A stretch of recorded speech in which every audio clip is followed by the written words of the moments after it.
El ingenioso hidalgo Don Quijote de la Mancha.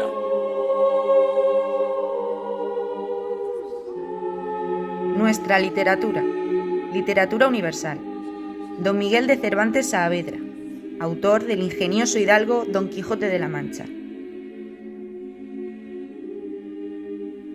Serie de 13 entregas. Desde el 4 de octubre de 2020 hasta el 27 de diciembre de 2020. Producida por Círculo Laico de Divulgación Cultural.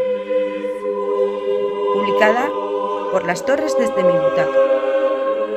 Editada por Meritxell Martínez. Presentada por Katy Cano Sarabia y dirigida por Ivette Pons.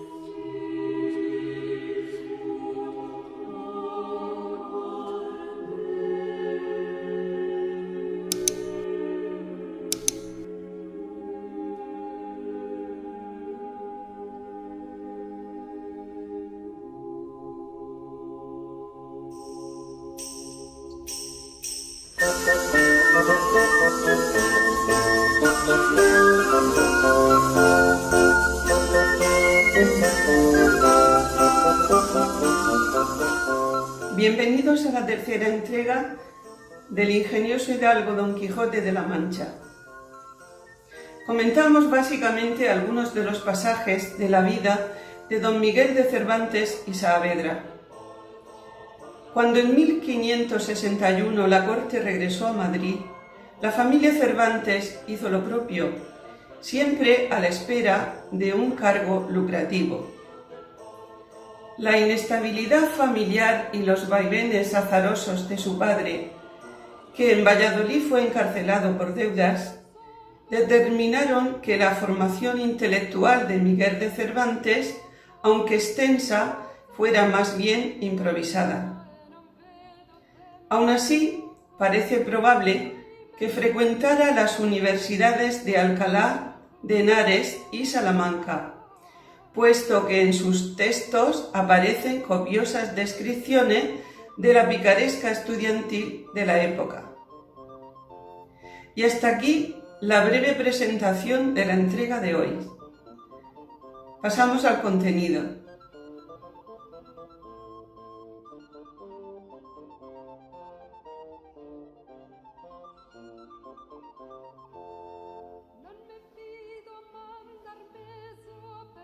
El contenido de esta entrega está basado en los siguientes capítulos del Quijote, extraídos de la primera parte.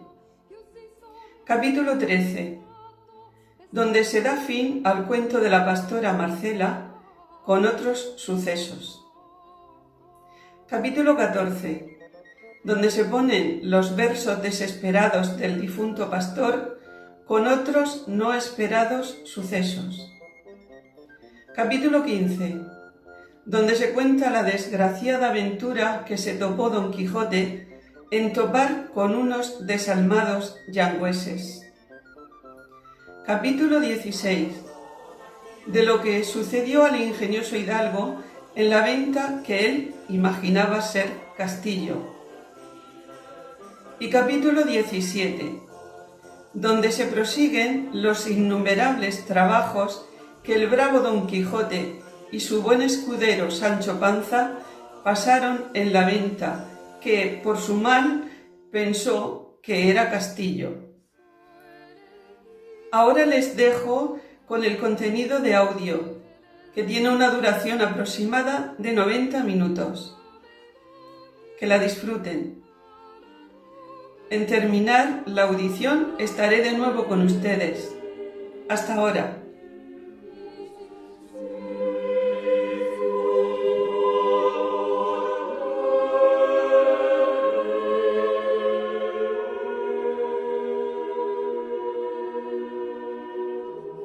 Primera parte del ingenioso hidalgo Don Quijote de la Mancha.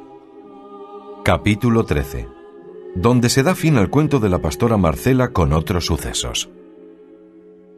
Mas apenas comenzó a descubrirse el día por los balcones del oriente, cuando los 5 de los 6 cabreros se levantaron y fueron a despertar a Don Quijote y a decille si estaba todavía con propósito de ir a ver el famoso entierro de Crisóstomo y que ellos le harían compañía. Don Quijote, que otra cosa no deseaba, Se levantó y mandó a Sancho que ensillase y enalbardase al momento, lo cual él hizo con mucha diligencia, y con la misma se pusieron luego todos en camino. Y no hubieron andado un cuarto de legua, cuando al cruzar de una senda vieron venir hacia ellos hasta 6 pastores vestidos con pellicos negros y coronadas las cabezas con guirnaldas de ciprés y de amarga adelfa. Traía cada uno un grueso bastón de acebo en la mano. Venían con ellos, asimismo, 2 gentiles hombres de a caballo, muy bien aderezados de camino, con otros 3 mozos de a pie que los acompañaban.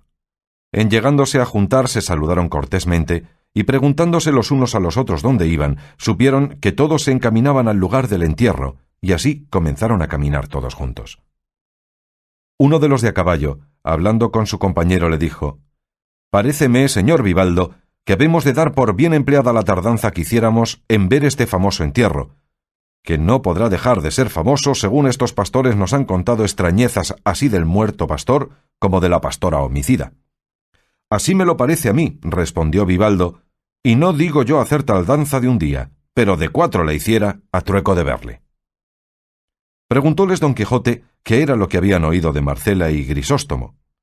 El caminante dijo que aquella madrugada habían encontrado con aquellos pastores, y que por haberles visto en aquel tan triste traje, les habían preguntado la ocasión, por qué iban de aquella manera. Que uno de ellos se lo contó, contando la extrañeza y hermosura de una pastora llamada Marcela, y los amores de muchos que la recuestaban, con la muerte de aquel Crisóstomo, a cuyo entierro iban. Finalmente, él contó todo lo que Pedro a don Quijote había contado. Cesó esta plática, y comenzóse otra, preguntando el que se llamaba Vivaldo a don Quijote qué era la ocasión que le movía a andar armado de aquella manera por tierra tan pacífica. A lo cual respondió don Quijote: «La profesión de mi ejercicio no consiente ni permite que yo ande de otra manera. El buen paso, el regalo y el reposo allá se inventó para los blandos cortesanos. Mas el trabajo, la inquietud y las armas sólo se inventaron e hicieron para aquellos que el mundo llama caballeros andantes, de los cuales yo, aunque indigno, soy el menor de todos». Apenas le oyeron esto, cuando todos le tuvieron por loco, y por averiguarlo más y ver qué género de locura era el suyo, le tornó a preguntar Vivaldo que qué quería decir caballeros andantes. «¿No han vuestras mercedes leído», respondió don Quijote, «los anales e historias de Ingalaterra, donde se tratan las famosas fazañas del rey Arturo, que comúnmente en nuestro romance castellano llamamos el rey Artús, de quien es tradición antigua y común en todo aquel reino de la Gran Bretaña, que este rey no murió, sino que por arte de encantamiento se convirtió en cuervo, y que andando los tiempos ha de volver a reinar y a cobrar su reino y cetro, a cuya causa no se probará que desde aquel tiempo a este haya ningún inglés muerto cuervo alguno?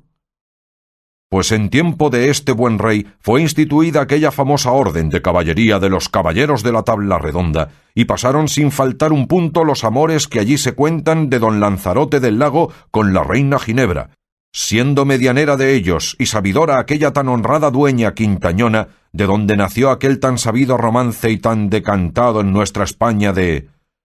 «Nunca fuera caballero de damas tan bien servido como fuera Lanzarote, cuando de Bretaña vino, con aquel progreso tan dulce y tan suave de sus amorosos y fuertes fechos, pues desde entonces, de mano en mano, fue aquella orden de caballería extendiéndose y dilatándose por muchas y diversas partes del mundo, y en ella fueron famosos y conocidos por sus fechos el valiente Amadís de Gaula, con todos sus hijos y nietos, hasta la 5ª generación, y el valeroso Felixmarte de Hircania, y el nunca como se debe alabado Tirante el Blanco, y casi que en nuestros días vimos y comunicamos y oímos al invencible y valeroso caballero don Belianís de Grecia. Esto, pues, señores, es ser caballero andante. Y la que he dicho es la orden de su caballería, en la cual, como otra vez he dicho, yo, aunque pecador, he hecho profesión, y lo mismo que profesaron los caballeros referidos, profeso yo. Y así me voy por estas soledades y despoblados buscando las aventuras, con ánimo deliberado de ofrecer mi brazo y mi persona a la más peligrosa que la suerte me depare en ayuda de los flacos y menesterosos». Por estas razones que dijo, acabaron de enterarse los caminantes que era don Quijote falto de juicio y del género de locura que lo señoreaba, de lo cual recibieron la misma admiración que recibían todos aquellos que de nuevo venían en conocimiento de ella. Y Vivaldo, que era persona muy discreta y de alegre condición, por pasar sin pesadumbre el poco camino que decían que les faltaba, al llegar a la sierra del entierro quiso darle ocasión a que pasase más adelante con sus disparates, y así le dijo: «Paréceme, señor caballero andante, que vuestra merced ha profesado una de las más estrechas profesiones que hay en la tierra, y tengo para mí que aun la de los frailes cartujos no es tan estrecha». «Tan estrecha bien podía ser», respondió nuestro Don Quijote, «pero tan necesaria en el mundo no estoy en 2 dedos de ponello en duda. Porque si va a decir verdad, no hace menos el soldado que pone en ejecución lo que su capitán le manda que el mismo capitán que se lo ordena. Quiero decir que los religiosos, con toda paz y sosiego, piden al cielo el bien de la tierra, pero los soldados y caballeros ponemos en ejecución lo que ellos piden, defendiéndola con el valor de nuestros brazos y filos de nuestras espadas, no debajo de cubierta, sino al cielo abierto, puestos por blanco de los insufribles rayos del sol en el verano y de los erizados hielos del invierno. Así que somos ministros de Dios en la tierra y brazos por quien se ejecuta en ella su justicia. Y como las cosas de la guerra y las a ellas tocantes y concernientes no se pueden poner en ejecución, sino sudando, afanando y trabajando, síguese que aquellos que la profesan tienen sin duda mayor trabajo que aquellos que en sosegada paz y reposo están rogando a Dios favorezca a los que poco pueden. No quiero yo decir, ni me pasa por pensamiento, que es tan buen estado el de caballero andante como el de encerrado religioso. Solo quiero inferir, por lo que yo padezco, que sin duda es más trabajoso y más aporreado, y más hambriento y sediento, miserable, roto y piojoso, porque no hay duda, sino que los caballeros andantes pasados pasaron mucha mala aventura en el discurso de su vida, y si algunos subieron a ser emperadores por el valor de su brazo, a fe que les costó buen porqué de su sangre y de su sudor, y que si a los que tal grado subieron les faltaran encantadores y sabios que los ayudaran, que ellos quedaran bien defraudados de sus deseos y bien engañados de sus esperanzas. «De ese parecer estoy yo», replicó el caminante, «pero una cosa entre otras muchas me parece muy mal de los caballeros andantes, y es que, cuando se ven en ocasión de acometer una grande y peligrosa aventura, en que se ve manifiesto peligro de perder la vida, nunca en aquel instante de acometella se acuerdan de encomendarse a Dios, como cada cristiano está obligado a hacer en peligros semejantes. Antes se encomiendan a sus damas con tanta gana y devoción como si ellas fueran su Dios, cosa que me parece que huele algo a gentilidad». «Señor», respondió Don Quijote, «eso no puede ser menos en ninguna manera, y caería en mal caso el caballero andante que otra cosa hiciese, que ya está en uso y costumbre en la caballería andantesca, que el caballero andante que al acometer algún gran fecho de armas tuviese su señora delante, vuelva a ella los ojos blanda y amorosamente, como que le pide con ellos le favorezca y ampare en el dudoso trance que acomete. Y aun si nadie le oye, está obligado a decir algunas palabras entre dientes en que de todo corazón se le encomiende, y de esto tenemos innumerables ejemplos en las historias. Y no se ha de entender por esto que han de dejar de encomendarse a Dios, que tiempo y lugar les queda para hacerlo en el discurso de la obra». «Con todo eso», replicó el caminante, «me queda un escrúpulo, y es que muchas veces he leído que se traban palabras entre dos andantes caballeros, y de una en otra se les viene a encender la cólera, y a volver los caballos y tomar una buena pieza del campo, y luego, sin más ni más, a todo el correr de ellos se vuelven a encontrar, y en mitad de la corrida se encomiendan a sus damas, y lo que suele suceder del encuentro es que el uno cae por las ancas del caballo pasado con la lanza del contrario de parte a parte, y al otro le viene también que, a no tenerse a las crines del suyo, no pudiera dejar de venir al suelo. Y no sé yo cómo el muerto tuvo lugar para encomendarse a Dios en el discurso de esta tan acelerada obra. Mejor fuera que las palabras que en la carrera gastó encomendándose a su dama, las gastara en lo que debía y estaba obligado como cristiano. Cuanto más que yo tengo para mí que no todos los caballeros andantes tienen damas a quien encomendarse, porque no todos son enamorados». «Eso no puede ser», respondió Don Quijote. «Digo que no puede ser que haya caballero andante sin dama, porque tan propio y tan natural les es a los tales ser enamorados como al cielo tener estrellas, y a buen seguro que no se haya visto historia donde se halle caballero andante sin amores. y por el mismo caso que estuviese sin ellos, no sería tenido por legítimo caballero, sino por bastardo, y que entró en la fortaleza de la caballería dicha, no por la puerta, sino por las bardas, como salteador y ladrón. Con todo eso, dijo el caminante, me parece, si mal no me acuerdo, haber leído que don Galaor, hermano del valeroso Amadís de Gaula, nunca tuvo dama señalada a quien pudiese encomendarse, y con todo esto no fue tenido en menos y fue muy valiente y famoso caballero. A lo cual respondió nuestro Don Quijote: Señor, una golondrina sola no hace verano. Cuanto más que yo sé que de secreto estaba ese caballero muy bien enamorado. Fuera que aquello de querer a todas bien cuantas bien le parecían era condición natural, a quien no podía ir a la mano. Pero en resolución, averiguado está muy bien que él tenía una sola a quien él había hecho señora de su voluntad, a la cual se encomendaba muy a menudo y muy secretamente porque se preció de secreto caballero. Luego, si es de esencia que todo caballero andante haya de ser enamorado, dijo el caminante, bien se puede creer que vuestra merced lo es, pues es de la profesión.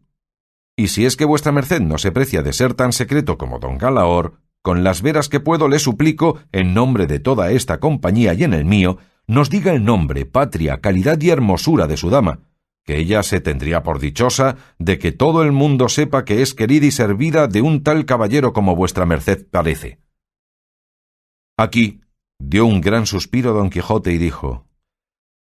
Yo no podré afirmar si la dulce mi enemiga gusta o no de que el mundo sepa que yo la sirvo. Solo sé decir, respondiendo a lo que con tanto comedimiento se me pide, que su nombre es Dulcinea, su patria el Toboso, un lugar de la Mancha. Su calidad por lo menos ha de ser de princesa, pues es reina y señora mía. Su hermosura, sobrehumana, pues en ella se vienen a hacer verdaderos todos los imposibles y quiméricos atributos de belleza que los poetas dan a sus damas, que sus cabellos son oro, su frente campos elíseos, sus cejas arcos del cielo, sus ojos soles, sus mejillas rosas, sus labios corales, perlas sus dientes, alabastro su cuello, mármol su pecho, marfil sus manos, su blancura nieve, y las partes que a la vista humana encubrió la honestidad son tales, según yo pienso y entiendo, que sólo la discreta consideración puede encarecerlas y no compararlas. El linaje, prosapia y alcurnia queríamos saber, replicó Vivaldo. A lo cual respondió don Quijote: No es de los antiguos curcios, gallos y cipiones romanos, ni de los modernos colonas y ursinos, ni de los moncadas y requesenes de Cataluña, ni menos de los rebellas y villanovas de Valencia, palafoxes, nuzas, rocabertis, corellas, lunas, alagones, urreas, foces y gurreas de Aragón, cerdas, manriques, mendozas y guzmanes de Castilla, alencastros, payas y meneses de Portugal, pero es de los del Toboso de la Mancha, linaje, aunque moderno, tal que puede dar generoso principio a las más ilustres familias de los venideros siglos, y no se me replique en esto, si no fuere con las condiciones que puso Cervino al pie del trofeo de las armas de Orlando, que decía: Nadie las mueva, que estar no pueda con Roldán a prueba. Aunque el mío es de los cachopines de Laredo, respondió el caminante, no le osaré yo poner con el del Toboso de la Mancha, puesto que, para decir verdad, semejante apellido hasta ahora no ha llegado a mis oídos. —¿Cómo eso no habrá llegado? —replicó don Quijote. Con gran atención iban escuchando todos los demás la plática de los dos, y aun hasta los mismos cabreros y pastores conocieron la demasiada falta de juicio de nuestro don Quijote. Solo Sancho Panza pensaba que cuanto su amo decía era verdad, sabiendo él quién era y habiéndole conocido desde su nacimiento. Y en lo que dudaba algo, era en creer aquello de la linda Dulcinea del Toboso, porque nunca tal nombre ni tal princesa había llegado jamás a su noticia, aunque vivía tan cerca del Toboso. En estas pláticas iban cuando vieron que por la quiebra que dos altas montañas hacían, bajaban hasta 20 pastores, todos ellos con pellicos de negra lana vestidos, y coronados con guirnaldas que a lo que después pareció eran cuál de tejo y cuál de ciprés. Entre 6 de ellos traían unas andas, cubiertas de mucha diversidad de flores y de ramos, lo cual, visto por uno de los cabreros, dijo: «Aquellos que allí vienen son los que traen el cuerpo de Grisóstomo, y el pie de aquella montaña es el lugar donde él mandó que le enterrasen». Por esto se dieron priesa a llegar, y fue a tiempo que ya los que venían habían puesto las andas en el suelo, y 4 de ellos, con agudos picos, estaban cavando la sepultura a un lado de una dura peña. Recibiéronse los unos y los otros cortésmente, y luego Don Quijote y los que con él venían se pusieron a mirar las andas, y en ellas vieron cubierto de flores un cuerpo muerto, vestido como pastor, de edad al parecer de 30 años, y aunque muerto, mostraba que vivo había sido de rostro hermoso y de disposición gallarda. Alrededor de él tenía en las mismas andas algunos libros y muchos papeles abiertos y cerrados. Y así los que esto miraban como los que abrían la sepultura, y todos los demás que allí había, guardaban un maravilloso silencio, hasta que uno de los que al muerto trujeron dijo a otro: «Mira bien, Ambrosio, si este es el lugar que Grisóstomo dijo, ya que queréis que tan puntualmente se cumpla lo que dejó mandado en su testamento». «Este es», respondió Ambrosio, «que muchas veces en él me contó mi desdichado amigo la historia de su desventura.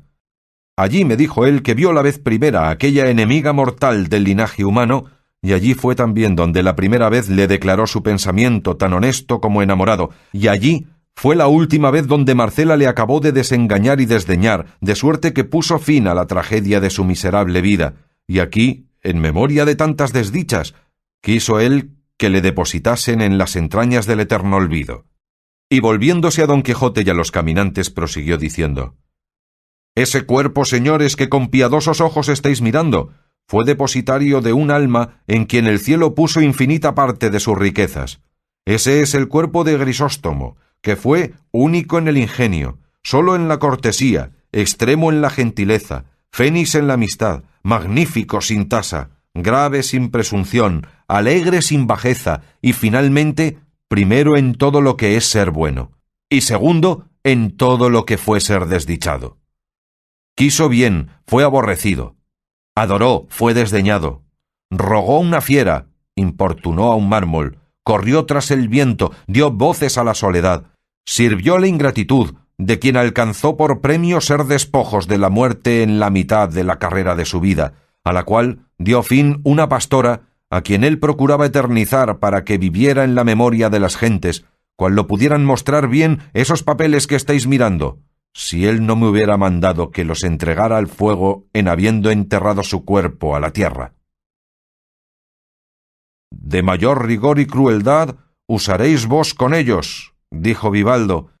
que su mismo dueño, pues no es justo ni acertado que se cumpla la voluntad de quien lo que ordena va fuera de todo razonable discurso, y no le tuviera bueno Augusto César si consintiera que se pusiera en ejecución lo que el divino Mantuano dejó en su testamento mandado. Así que, señor Ambrosio, ya que deis el cuerpo de vuestro amigo a la tierra, no queráis dar sus escritos al olvido, que si él ordenó como agraviado, no es bien que vos cumpláis como indiscreto, antes haced dando la vida a estos papeles, que la tenga siempre la crueldad de Marcela, para que sirva de ejemplo en los tiempos que están por venir a los vivientes, para que se aparten y huyan de caer en semejantes despeñaderos.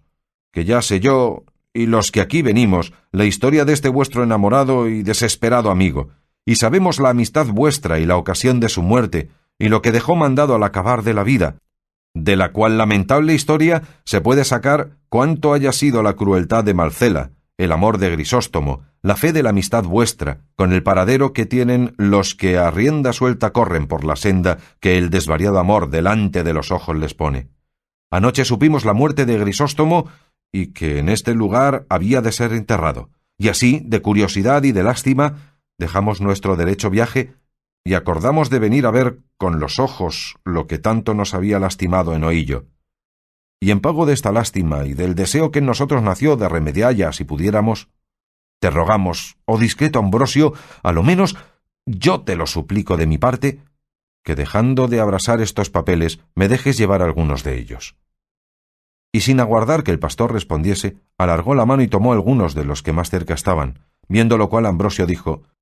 «Por cortesía consentiré que os quedéis, señor, con los que ya habéis tomado, pero pensar que dejaré de abrasar los que quedan es pensamiento vano». Vivaldo, que deseaba ver lo que los papeles decían, abrió luego uno de ellos y vio que tenía por título «Canción desesperada». Oyólo Ambrosio y dijo: «Ese es el último papel que escribió el desdichado, y porque veáis, señor, en el término que le tenían sus desventuras, leedle de forma que seáis oído, que bien os dará lugar a ello el que se tardare en abrir la sepultura. Eso haré yo de muy buena gana, dijo Vivaldo. Y como todos los circunstantes tenían el mismo deseo, se le pusieron a la redonda y él, leyendo en voz clara, vio que así decía. Capítulo 14, donde se ponen los versos desesperados del difunto pastor con otros no esperados sucesos. Canción de Grisóstomo. Ya que quieres, cruel, que se publique de lengua en lengua y de una en otra gente del áspero rigor tuyo la fuerza, haré que el mismo infierno comunique al triste pecho mío un son doliente con que el uso común de mi voz tuerza. Y al par de mi deseo que se esfuerza a decir mi dolor y tus hazañas, de la espantable voz irá el acento y en él mezcladas por mayor tormento pedazos de las míseras entrañas. Escucha, pues, y presta atento oído, no al concertado son, sino al ruido, que de lo hondo de mi amargo pecho, llevado de un forzoso desvarío por gusto mío, sale y tu despecho. El rugir del león, del lobo fiero, el temeroso aullido, el silbo horrendo de escamosa serpiente, el espantable baladro de algún monstruo, el agorero graznar de la corneja y el estruendo del viento contrastado en mar inestable, del ya vencido toro el implacable bramido y de la viuda tortolilla el sentible arrullar, el triste canto del envidiado búho con el llanto de toda la infernal negra cuadrilla, salgan con la doliente ánima fuera, mezclados en un son de tal manera que se confundan los sentidos todos, pues la pena cruel que en mí se halla, para cantalla, pide nuevos modos. De tanta confusión no las arenas del padre Tajo irán los tristes ecos, ni del famoso Betis las olivas, que allí se esparcirán mis duras penas en altos riscos y en profundos huecos, con muerta lengua y con palabras vivas, o ya en escuros valles o en esquivas playas desnudas de contrato humano, o adonde el sol jamás mostró su lumbre, o entre la venenosa muchedumbre de fieras que alimenta el libio llano. Que puesto que en los páramos desiertos los ecos roncos de mi mal inciertos suelen con tu rigor, tan sin segundo, por privilegio de mis cortosados, serán llevados por el ancho mundo. Mata un desdén, atierra la paciencia, o verdadera o falsa, una sospecha. Matan los celos con rigor más fuerte, desconcierta la vida larga ausencia, contra un temor de olvido no aprovecha firme esperanza de dichosa suerte. En todo hay cierta inevitable muerte, mas yo, milagro nunca visto, vivo celoso, ausente, desdeñado y cierto de las sospechas que me tienen muerto, y en el olvido en quien mi fuego avivo, y entre tantos tormentos, nunca alcanza mi vista a ver en sombra a la esperanza, ni yo, desesperado, la procuro, antes por extremarme en mi querella, estar sin ella, eternamente juro.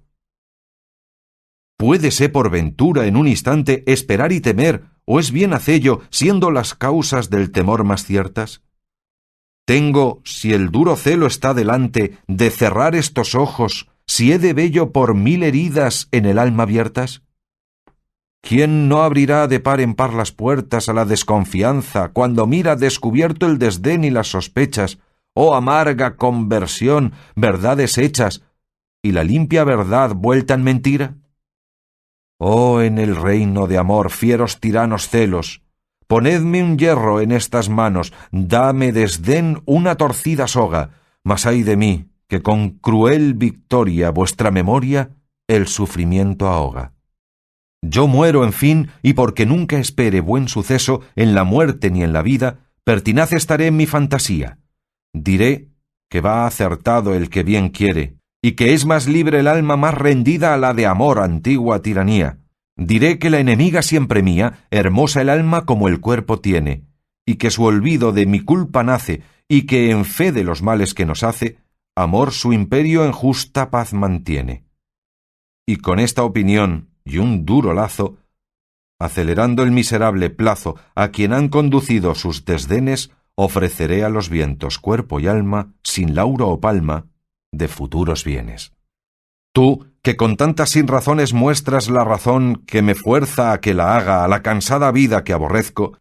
pues ya ves que te da notorias muestras esta del corazón profunda llaga, de cómo alegre a tu rigor me ofrezco, si por dicha conoces que merezco que el cielo claro de tus bellos ojos en mi muerte se turbe, no lo hagas, que no quiero que en nada satisfagas al darte de mi alma los despojos. Antes con risa en la ocasión funesta descubre que el fin mío fue tu fiesta. Mas gran simpleza es avisarte de esto, pues sé que está tu gloria conocida, que en mi vida llegue al fin tan presto. Venga, que es tiempo ya, del hondo abismo, tántalo con su sed, Sísifo venga con el peso terrible de su canto. Ticio traiga su buitre y asimismo, con su rueda Egión no se detenga, ni las hermanas que trabajan tanto, y todos juntos su mortal quebranto trasladen en mi pecho y en voz baja, si ya un desesperado son debidas, canten obsequias tristes, doloridas, al cuerpo a quien se niegue aun la mortaja, y el portero infernal de los tres rostros, con otras 1000 quimeras y 1000 monstruos, lleven el doloroso contrapunto, que otra pompa mejor no me parece, que la merece un amador difunto. Canción desesperada, no te quejes cuando mi triste compañía dejes, antes, pues que la causa do naciste, con mi desdicha aumenta su ventura, aun en la sepultura, no estés triste. Bien les pareció a los que escuchado habían la canción de Grisóstomo, puesto que el que la leyó dijo que no le parecía que conformaba con la relación que él había oído del recato y bondad de Marcela, porque en ella se quejaba Grisóstomo de celos, sospechas y de ausencia, todo en perjuicio del buen crédito y buena fama de Marcela. A lo cual respondió Ambrosio como aquel que sabía bien los más escondidos pensamientos de su amigo. Para que, señor, os satisfagáis de esa duda, es bien que sepáis que cuando este desdichado escribió esta canción estaba ausente de Marcela, de quien él se había ausentado por su voluntad, por ver si usaba con él la ausencia de sus ordinarios fueros, y como al enamorado ausente no hay cosa que no le fatigue, ni temor que no le dé alcance, así le fatigaban a Grisóstomo los celos imaginados y las sospechas temidas como si fueran verdaderas. Y con esto queda en su punto la verdad que la fama pregona de la bondad de Marcela, la cual fuera de ser cruel y un poco arrogante y un mucho desdeñosa, la misma envidia ni debe ni puede ponerle falta alguna. Así es la verdad, respondió Vivaldo. Y queriendo leer otro papel de los que había reservado del fuego, lo estorbó una maravillosa visión, que tal parecía a ella, que improvisamente se les ofreció a los ojos, y fue que por cima de la peña donde se cavaba la sepultura, pareció la pastora Marcela, tan hermosa, que pasaba a su fama su hermosura. Los que hasta entonces no la habían visto, la miraban con admiración y silencio, y los que ya estaban acostumbrados a verla, no quedaron menos suspensos que los que nunca la habían visto. Mas apenas la hubo visto Ambrosio, cuando con muestras de ánimo indignado le dijo: «¿Vienes a ver por ventura, oh fiero basilisco de estas montañas, si con tu presencia vierten sangre las heridas de este miserable a quien tu crueldad quitó la vida? ¿O vienes a ufanarte en las crueles hazañas de tu condición? ¿O a ver desde esa altura, como otro despiadado Nero, el incendio de su abrasada Roma? ¿O a pisar arrogante este desdichado cadáver, como la ingrata hija al de su padre Tarquino? Dinos presto a lo que vienes, o qué es aquello de que más gustas, que por saber yo lo que los pensamientos de Grisóstomo jamás dejaron de obedecerte en vida, haré que, aun él muerto, te obedezcan los de todos aquellos que se llamaron sus amigos». «No vengo, oh Ambrosio, a ninguna cosa de las que has dicho», respondió Marcela, «sino a volver por mí misma y a dar a entender cuán fuera de razón van todos aquellos que de sus penas y de la muerte de Grisóstomo me culpan. Y así ruego a todos los que aquí estáis, me estéis atentos, que no será menester mucho tiempo ni gastar muchas palabras para persuadir una verdad a los discretos. Hízome el cielo, según vosotros decís, hermosa, y de tal manera que sin ser poderosos a otra cosa, a que me améis os mueve mi hermosura, y por el amor que me mostráis decís, y aun queréis, que esté yo obligada a amaros.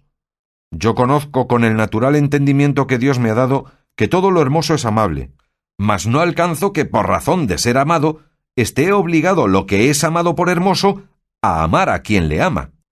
Y más que podría acontecer que el amador de lo hermoso fuese feo, y siendo lo feo digno de ser aborrecido,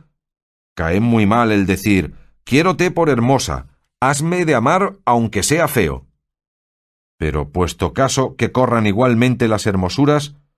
no por eso han de correr iguales los deseos, que no todas las hermosuras enamoran, que algunas alegran la vista y no rinden la voluntad,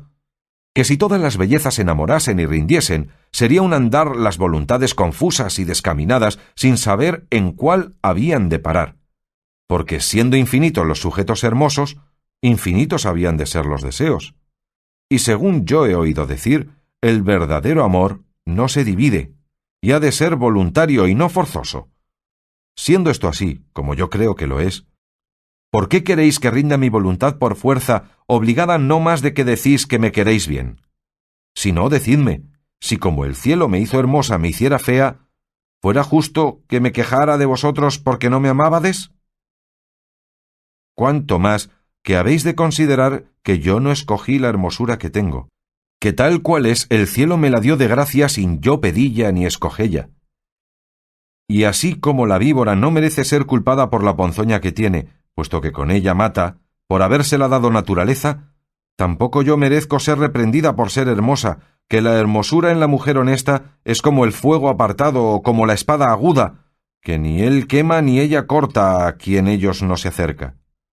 La honra y las virtudes son adornos del alma, sin las cuales el cuerpo, aunque lo sea, no debe de parecer hermoso, pues si la honestidad es una de las virtudes que al cuerpo y al alma más adornan y hermosean, ¿por qué la ha de perder la que es amada por hermosa, por corresponder a la intención de aquel que, por solo su gusto, con todas sus fuerzas e industrias procura que la pierda? Yo nací libre, y para poder vivir libre, escogí la soledad de los campos, los árboles de estas montañas son mi compañía, las claras aguas de estos arroyos mis espejos, con los árboles y con las aguas comunico mis pensamientos y hermosura. Fuego soy apartado y espada puesta lejos. A los que he enamorado con la vista he desengañado con las palabras. Y si los deseos se sustentan con esperanzas, no habiendo yo dado algún a Grisóstomo ni a otro alguno el fin de ninguno de ellos, bien se puede decir que antes le mató su porfía que mi crueldad. Y si se me hace cargo que eran honestos sus pensamientos y que por esto estaba obligada a corresponder a ellos, digo que cuando en ese mismo lugar donde ahora se cava su sepultura me descubrió la bondad de su intención, le dije yo que la mía era vivir en perpetua soledad, y de que sola la tierra gozase el fruto de mi recogimiento y los despojos de mi hermosura. Y si él, con todo este desengaño, quiso porfiar contra la esperanza y navegar contra el viento, qué mucho que se anegase en la mitad del golfo de su desatino. Si yo lo entretuviera, fuera falsa. Si le contentara, hiciera contra mi mejor intención y prosupuesto. Porfió desengañado, desesperó sin ser aborrecido. Mirad ahora si será razón que de su pena se me dé a mí la culpa. Quéjese el engañado, desespérese aquel a quien le faltaron las prometidas esperanzas. Confíese el que yo llamare, ufánese el que yo admitiere. Pero no me llame cruel ni homicida aquel a quien yo no prometo, engaño, llamo ni admito. El cielo, aún hasta ahora, no ha querido que yo ame por destino, y el pensar que tengo de amar por elección es excusado. Este general desengaño sirva a cada uno de los que me solicitan de su particular provecho, y entiéndase de aquí adelante que si alguno por mí muriere, no muere de celoso ni desdichado, porque quien a nadie quiere a ninguno debe dar celos, que los desengaños no se han de tomar en cuenta de desdenes. El que me llama fiera y basilisco, déjeme como cosa perjudicial y mala. El que me llama ingrata no me sirva. El que desconocida no me conozca. Quien cruel no me siga. Que esta fiera, este basilisco, esta ingrata, esta cruel y esta desconocida ni los buscará, servirá, conocerá ni seguirá en ninguna manera.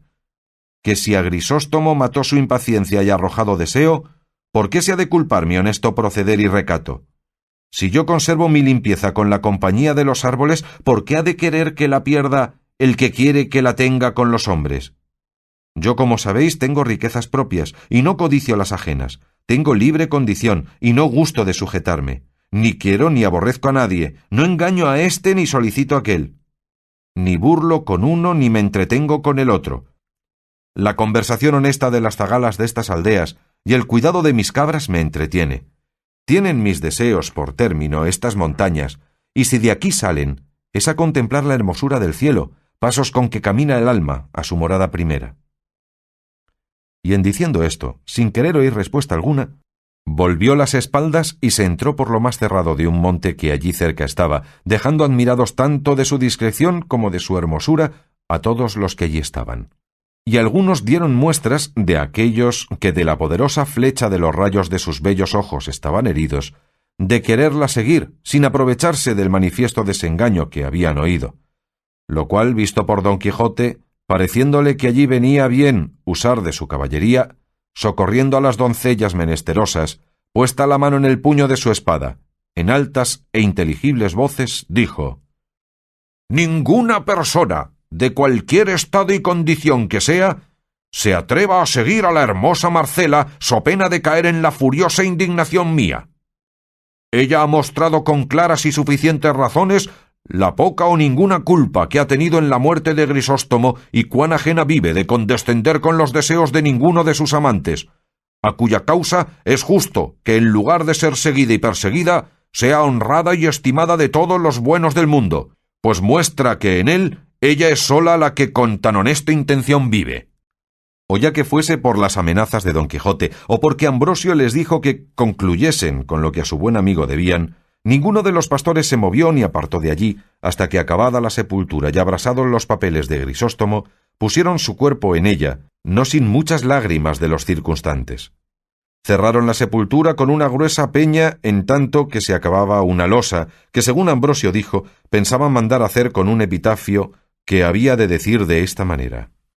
«Yace aquí de un amador el mísero cuerpo helado, que fue pastor de ganado, perdido por desamor. Murió a manos del rigor de una esquiva hermosa ingrata, con quien su imperio dilata la tiranía de amor». Luego esparcieron por la cima de la sepultura muchas flores y ramos, y dando todos el pésame a su amigo Ambrosio, se despidieron de él. Lo mismo hicieron Vivaldo y su compañero, y Don Quijote se despidió de sus huéspedes y de los caminantes, los cuales le rogaron se viniese con ellos a Sevilla, por ser lugar tan acomodado a hallar aventuras, que en cada calle y tras cada esquina se ofrecen más que en otro alguno. Don Quijote les agradeció el aviso y el ánimo que mostraban de hacerle merced, y dijo que por entonces no quería ni debía ir a Sevilla hasta que hubiese despejado todas aquellas sierras de ladrones malandrines, de quien era fama que todas estaban llenas. Viendo su buena determinación, no quisieron los caminantes importunarle más, sino tornándose a despedir de nuevo, le dejaron y prosiguieron su camino, en el cual no les faltó de qué tratar, así de la historia de Marcela y Grisóstomo, como de las locuras de Don Quijote,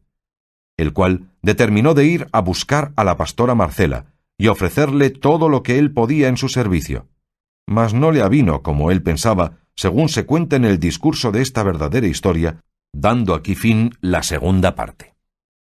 Capítulo 15, donde se cuenta la desgraciada aventura que se topó Don Quijote en topar con unos desalmados yangüeses. Cuenta el sabio Cide Hamete Benengeli que así como Don Quijote se despidió de sus huéspedes y de todos los que se hallaron al entierro del pastor Grisóstomo, él y su escudero se entraron por el mismo bosque donde vieron que se había entrado la pastora Marcela, y habiendo andado más de 2 horas por él, buscándola por todas partes sin poder hallarla, vinieron a parar a un prado lleno de fresca hierba, junto del cual corría un arroyo apacible y fresco, tanto que convidó y forzó a pasar allí las horas de la siesta que rigurosamente comenzaba ya a entrar. Apeáronse Don Quijote y Sancho, y dejando el jumento y a Rocinante a sus anchuras pa' hacer de la mucha hierba que allí había, dieron saco a las alforjas y sin ceremonia alguna, en buena paz y compañía, amo y mozo comieron lo que en ellas hallaron. No se había curado Sancho de echar sueltas a Rocinante, seguro de que le conocía por tan manso y tan poco rijoso que todas las yeguas de la dehesa de Córdoba no le hicieran tomar un mal siniestro. Ordenó pues la suerte y el diablo, que no todas veces duerme, que andaban por aquel valle paciendo una manada de hacas galicianas, de unos arrieros yangüeses, de los cuales es costumbre sestear con su recua en lugares y sitios de hierba y agua, y aquel donde acertó a hallarse Don Quijote era muy a propósito de los yangüeses. Sucedió, pues, que a Rocinante le vino en deseo de refocilarse con las señoras facas,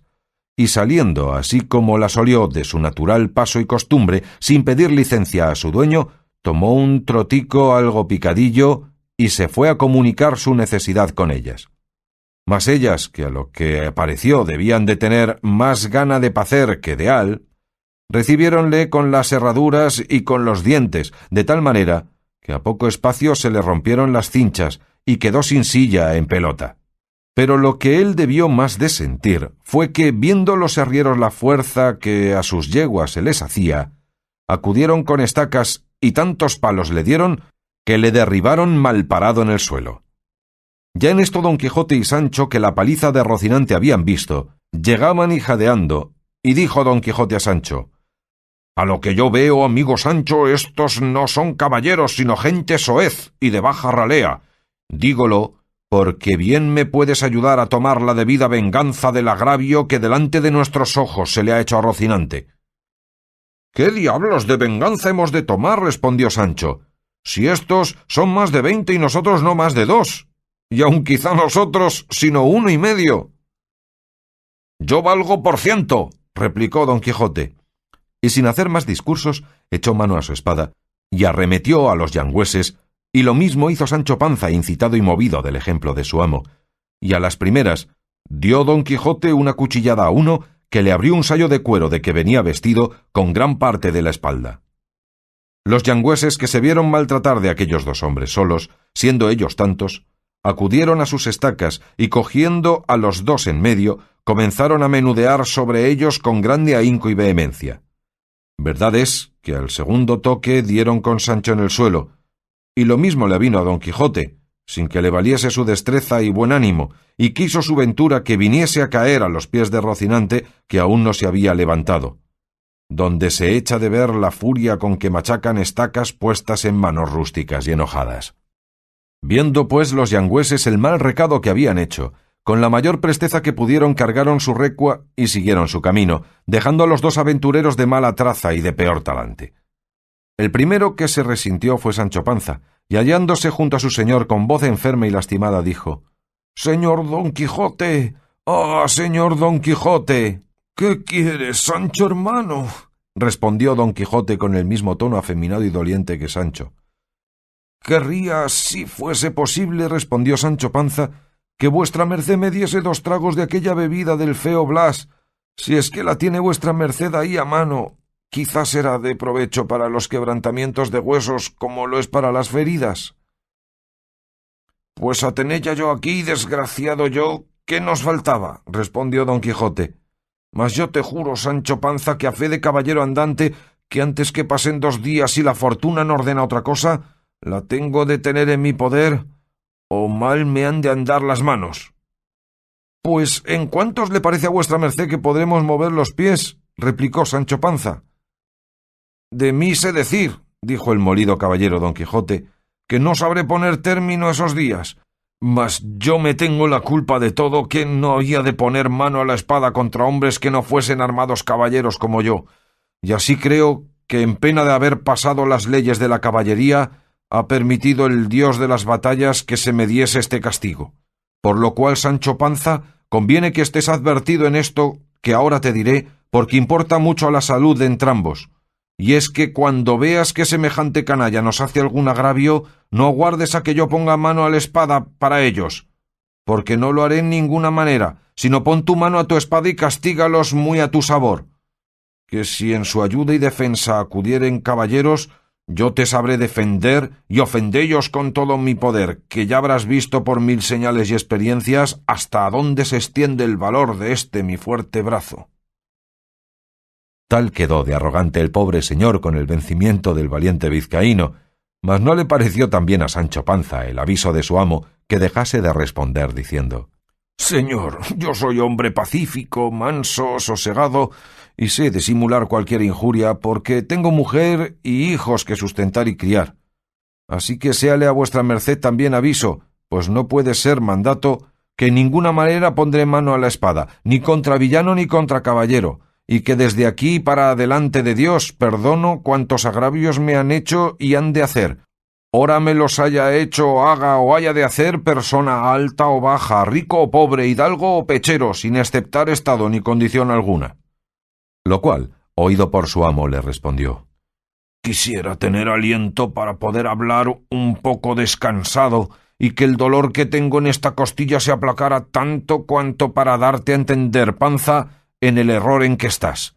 Ven acá, pecador. Si el viento de la fortuna, hasta ahora tan contrario en nuestro favor, se vuelve, llevándonos las velas del deseo para que seguramente y sin contraste alguno tomemos puerto en alguna de las ínsulas que te tengo prometida, ¿qué sería de ti si ganándola yo te hiciese señor de ella? Pues lo vendrás a imposibilitar por no ser caballero ni quererlo ser, ni tener valor ni intención de vengar tus injurias y defender tu señorío, porque has de saber que en los reinos y provincias nuevamente conquistados nunca están tan quietos los ánimos de sus naturales ni tan de parte del nuevo señor, que no se tengan temor de que han de hacer alguna novedad para alterar de nuevo las cosas y volver, como dicen, a probar ventura. Y así es menester que el nuevo posesor tenga entendimiento para saberse gobernar y valor para ofender y defenderse en cualquier acontecimiento. En este que ahora nos ha acontecido, respondió Sancho, quisiera yo tener ese entendimiento y ese valor que vuestra merced dice, mas yo le juro a fe de pobre hombre que más estoy para bizmas que para pláticas. Mire vuestra merced si se puede levantar y ayudaremos a Rocinante, aunque no lo merece, porque él fue la causa principal de todo este molimiento. Jamás tal creí de Rocinante, que le tenía por persona casta y tan pacífica como yo. En fin, bien dicen que es menester mucho tiempo para venir a conocer las personas, y que no hay cosa segura en esta vida. ¿Quién dijera que tras aquellas tan grandes cuchilladas como vuestra merced dio aquel desdichado caballero andante que había de venir por la posta y en seguimiento suyo esta tan grande tempestad de palos que ha descargado sobre nuestras espaldas? Aun las tuyas, Sancho, replicó don Quijote, deben de estar hechas a semejantes nublados, pero las mías, criadas entre sinabafas y holandas, claro está que sentirán más el dolor de esta desgracia, y si no fuese porque imagino, ¿qué digo imagino? Sé muy cierto que todas estas incomodidades son muy ajenas al ejercicio de las armas, aquí me dejaría morir de puro enojo. A esto replicó el escudero: Señor, ya que estas desgracias son de la cosecha de la caballería, dígame vuestra merced si suceden muy a menudo o si tienen sus tiempos limitados en que acaecen, porque me parece a mí que a 2 cosechas quedaremos inútiles para la tercera si Dios por su infinita misericordia no nos socorre. Sábete, amigo Sancho, respondió don Quijote, que la vida de los caballeros andantes está muy sujeta a 1000 peligros y desventuras, y ni más ni menos está en potencia propincua de ser los caballeros andantes reyes y emperadores, como lo ha mostrado la experiencia en muchos y diversos caballeros, de cuyas historias yo tengo entera noticia, y pudiérate contar ahora, si el dolor me diera lugar, de algunos que sólo por el valor de su brazo han subido a los altos grados que he contado, y estos mismos se vieron antes y después en diversas calamidades y miserias, porque el valeroso Amadís de Gaula se dio en poder de su mortal enemigo Arcalaús, el encantador, de quien se tiene por averiguado que le dio, teniéndole preso, más de 200 azotes con las riendas de su caballo, atado a una columna de un patio. Y hay un autor secreto, y de no poco crédito, que dice que habiendo cogido el caballero del Febo con una cierta trampa, que se le hundió debajo de los pies en un cierto castillo, y al caer se halló en una honda sima debajo de tierra, atado de pies y manos, y allí le echaron a una de estas que llaman melecinas, de agua de nieve y arena, de lo que llegó muy al cabo, y si no fuera socorrido en aquella gran cuita de un sabio grande amigo suyo, lo pasará muy mal el pobre caballero.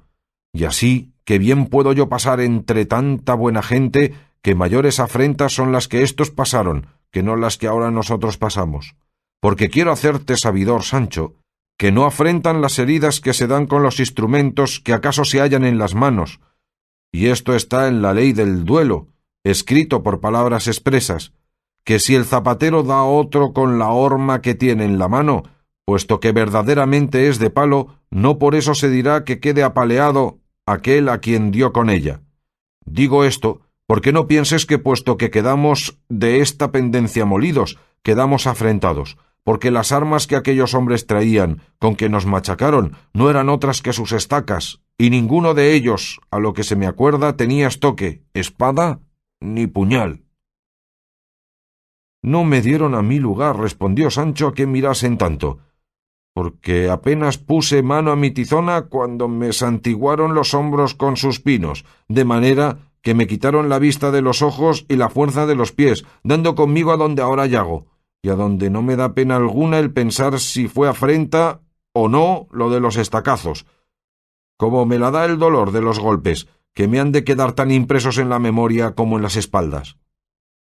Con todo esto te hago saber, hermano Panza, replicó don Quijote, que no hay memoria a quien el tiempo no acabe, ni dolor que muerte no le consuma. Pues qué mayor desdicha puede ser, replicó Panza, de aquella que aguarda el tiempo que la consuma y a la muerte que la acabe. Si esta nuestra desgracia fuera de aquellas que con un par de biznas se curan, aún no tan malo, pero voy viendo que no han de bastar todos los emplastos de un hospital para ponerlas en buen término siquiera. Déjate de eso y saca fuerzas de flaqueza, Sancho, respondió don Quijote, que así haré yo, y veamos cómo está Rocinante, que a lo que me parece no le ha cabido al pobre la menor parte de esta desgracia. No hay de qué maravillarse de eso, respondió Sancho, siendo él tan buen caballero andante. De lo que yo me maravillo es de que mi jumento haya quedado libre y sin costas, donde nosotros salimos sin costillas. Siempre deja la ventura una puerta abierta en las desdichas para dar remedio a ellas, dijo don Quijote. Dígolo porque esa bestezuela podrá suplir ahora la falta de Rocinante, llevándome a mí desde aquí a algún castillo donde sea curado de mis feridas. Y más que no tendré a deshonra a tal caballería, porque me acuerdo haber leído que aquel buen viejo Sileno, ayo y pedagogo del alegre dios de la risa, cuando entró en la ciudad de las 100 puertas, iba muy a su placer caballero sobre un muy hermoso asno. Verdad será que en él debía ir caballero como vuestra merced dice, respondió Sancho, pero hay grande diferencia del ir caballero al ir atravesado como costal de basura. A lo cual respondió don Quijote, las feridas que se reciben en las batallas antes dan honra que le quitan. Así que, Panza, amigo, no me repliques más, sino como ya te he dicho, levántate lo mejor que pudieres y ponme de la manera que más te agradare encima de tu jumento, y vamos de aquí antes de que la noche venga y nos saltee en este despoblado. Pues yo he oído decir a vuestra merced, dijo Panza, que es muy de caballeros andantes el dormir en los páramos y desiertos lo más del año, y que lo tienen a mucha ventura. Eso es, dijo don Quijote, cuando no pueden más o cuando están enamorados, y es tan verdad esto, que ha habido caballero que se ha estado sobre una peña al sol y a la sombra y a las inclemencias del cielo 2 años, sin que lo supiese su señora. Y uno de estos fue Amadís, cuando llamándose Beltenebros se alojó en la peña pobre. Ni sé si 8 años o 8 meses, que no estoy muy bien en la cuenta. Basta que él estuvo allí haciendo penitencia, por no sé qué sinsabor que le hizo la señora Oriana. Pero dejemos ya esto, Sancho, y acaba antes que suceda otra desgracia al jumento como a Rocinante. Aún ahí sería el diablo, dijo Sancho. Y despidiendo 30 ayes y 60 suspiros y 120 pésetes y reniegos de quien allí le había traído, se levantó quedándose agobiado en la mitad del camino, como arco turquesco, sin poder acabar de enderezarse. Y con todo este trabajo aparejó su asno, que también había andado algo distraído con la demasiada libertad de aquel día. Levantó luego a Rocinante, el cual, si tuviera lengua con que quejarse, a buen seguro que Sancho ni su amo no le fueran en zaga. En resolución, Sancho acomodó a don Quijote sobre el asno, y puso de reata a Rocinante, y llevando al asno de cabestro, se encaminó poco más o menos hacia donde le pareció que podía estar el camino real. Y la suerte, que sus cosas de bien en mejor iba guiando, aún no hubo andado una pequeña legua, cuando le deparó el camino, en el cual descubrió una venta que, a pesar suyo y gusto de don Quijote, había de ser castillo. Porfiaba Sancho que era venta, y su amo que no, sino castillo, y tanto duró la porfía que tuvieron lugar, sin acabarla, de llegar a ella, en la cual Sancho se entró sin más averiguación, con toda su recua.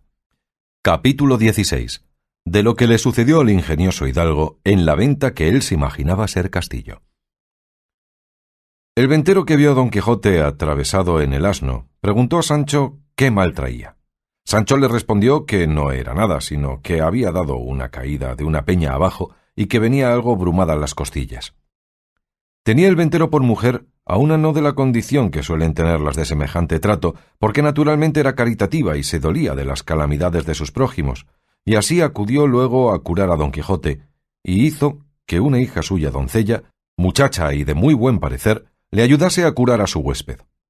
Servía en la venta asimismo una moza asturiana, ancha de cara, llana de cogote, de nariz roma, del un ojo tuerta y del otro no muy sana.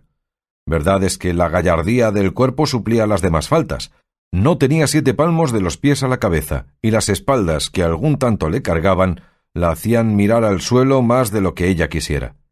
Esta gentil moza, pues, ayudó a la doncella, y las dos hicieron una muy mala cama a Don Quijote en un camaranchón que en otros tiempos daba manifiestos indicios que había servido de pajar muchos años, en la cual también alojaba un arriero,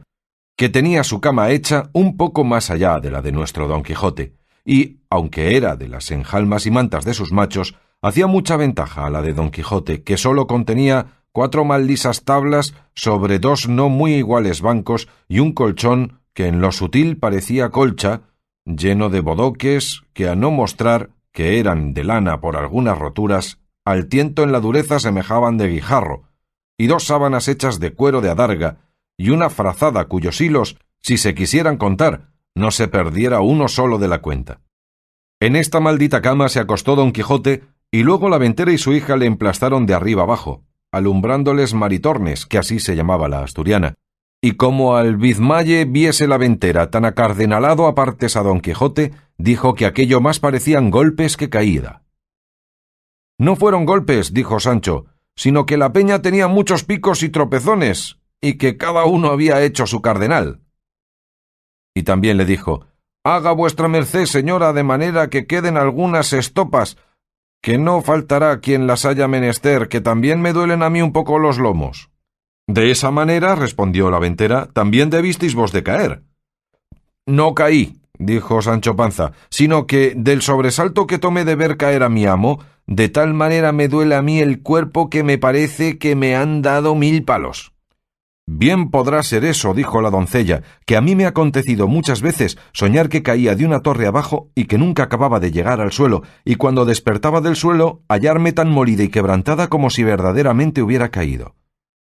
Ahí está el toque, señora, respondió Sancho Panza, que yo, sin soñar nada, sino estando más despierto que ahora estoy, me hallo con pocos menos cardenales que mi señor Don Quijote. ¿Cómo se llama este caballero?, preguntó la asturiana Maritornes. Don Quijote de la Mancha, respondió Sancho Panza, y es caballero aventurero, y de los mejores y más fuertes que de luengos tiempos acá se han visto en el mundo. ¿Que es caballero aventurero?, replicó la moza. ¿Tan nueva sois en el mundo que no lo sabéis vos?, respondió Sancho Panza. Pues sabed, hermana mía, que caballero aventurero es una cosa que en 2 palabras se ve apaleado y emperador. Hoy está la más desdichada criatura del mundo y la más menesterosa, y mañana tendría 2 o 3 coronas de reinos que dar a su escudero. Pues cómo vos, siéndolo de este tan buen señor, dijo la ventera, no tenéis a lo que parece siquiera algún condado. Aún es temprano, respondió Sancho, porque no ha sido un mes que andamos buscando las aventuras, y hasta ahora no hemos topado con ninguna que lo sea. Y tal vez hay que se busca una cosa y se halla otra. Verdad es que mi señor Don Quijote sana de esta herida o caída, y yo no quedo con trecho de ella, no trocaría mis esperanzas con el mejor título de España. Todas estas pláticas estaba escuchando muy atento Don Quijote, y sentándose en el lecho como pudo, tomando de la mano a la ventera, le dijo: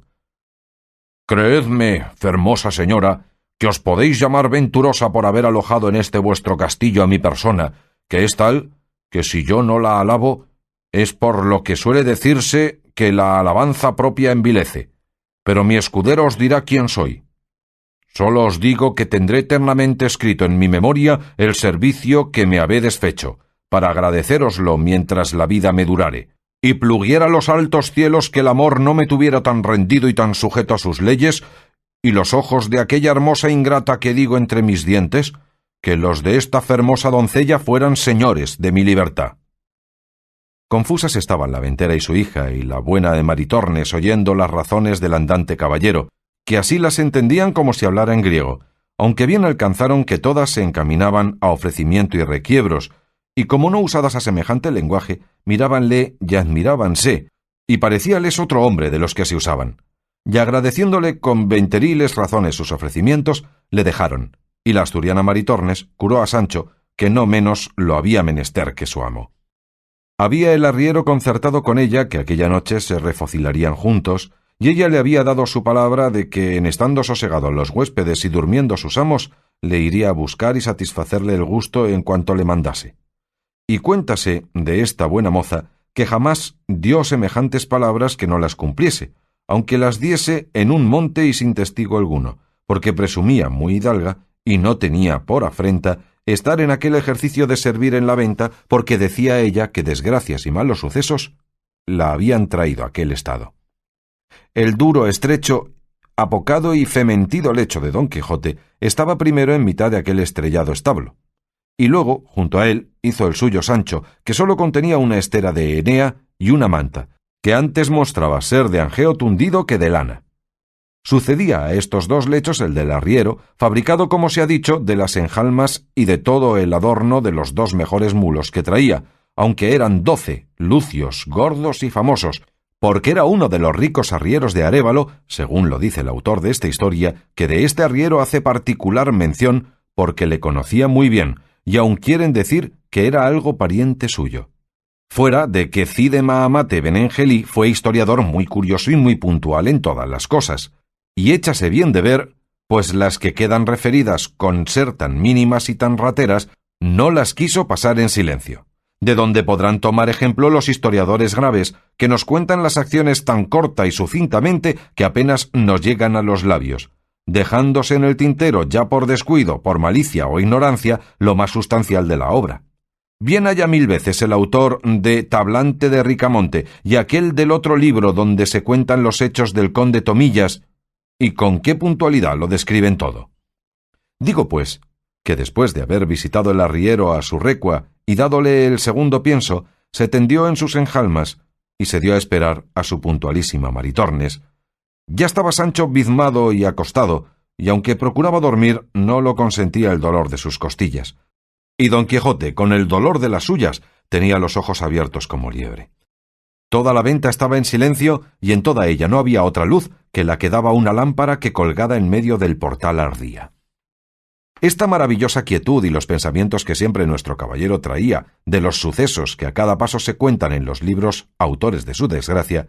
le trujo a la imaginación una de las extrañas locuras que buenamente imaginarse pueden, y fue que él se imaginó haber llegado a un famoso castillo, que, como se ha dicho, castillos eran a su parecer todas las ventas donde alojaba, y que la hija del ventero lo era del señor del castillo, la cual, vencida de su gentileza, se había enamorado de él y prometido que aquella noche, a furto de sus padres, vendría a yacer con él una buena pieza. Y teniendo toda esta quimera que él se había fabricado por firme y valedera, se comenzó a acuitar y a pensar en el peligroso trance en que su honestidad se había de ver, y propuso en su corazón de no cometer alevosía a su señora Dulcinea del Toboso, aunque la misma reina Ginebra con su dueña Quintañona se le pusiesen delante. Pensando pues en estos disparates, se llegó el tiempo y la hora, que para él fue menguada, de la venida de la asturiana, la cual, en camisa y descalza, cogidos los cabellos en una albanega de fustán, con tácitos y atentados pasos, entró en el aposento donde los tres alojaban en busca del arriero. Pero apenas llegó a la puerta cuando Don Quijote la sintió, y sentándose en la cama a pesar de sus bizmas y con dolor de sus costillas, tendió los brazos para recibir a su fermosa doncella.